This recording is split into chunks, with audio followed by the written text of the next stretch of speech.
Mabot sa 1.5 million drums sa tubig uwan ang ibubo sa Central Visayas.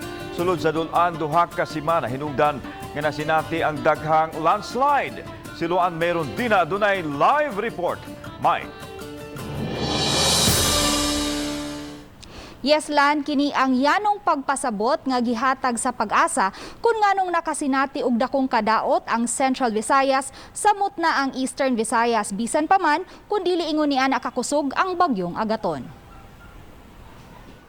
Ang ITZZ ug ang LPA nga nahimong bagyong Agaton ug nagpundo sulod sa Philippine Area of Responsibility, partikular na haduol sa Kabisayan ang hinungdan nga nasinati ang way puas nga pag-uwan. Maong misangpot kini sa mga landslide sa nagkadaeng dapit sa Central ug Eastern Visayas. Matud ni Mark Gales, weather forecaster sa Pag-asa Visayas, nga mo average ra unta sa 280,000 drums sa tubig uwan ang madawat matagbuan sa Abril. Apan ang nahitabo kay miabot sa 1.5 million drums nga tubig uwan ang nasinati sa Central Visayas sulod lang sa duha ka semana, nga susama kadaghan sa tubig uwan nga mabubo sulod sa tulo ngadto sa 4 ka buwan atol sa rainy season.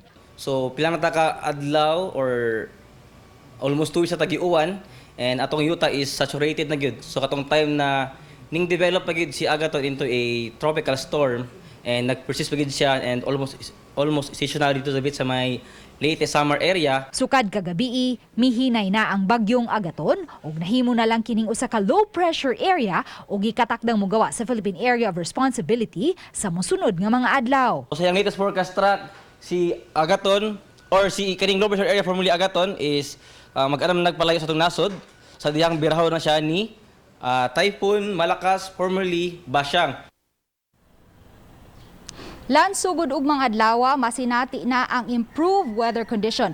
Wala usay nasigpatan nga weather disturbance ang Pag-asa nga mamahimong mosulod sa Philippine Area of Responsibility nga mosulod sa niining mosunod nga 5 ka adlaw. Apan lagi kay matud sa Pag-asa anaa pa ang La Nina phenomenon, makasinati gihapon kita og mga pag-uwan-uwan matag karon ug unya. Lan?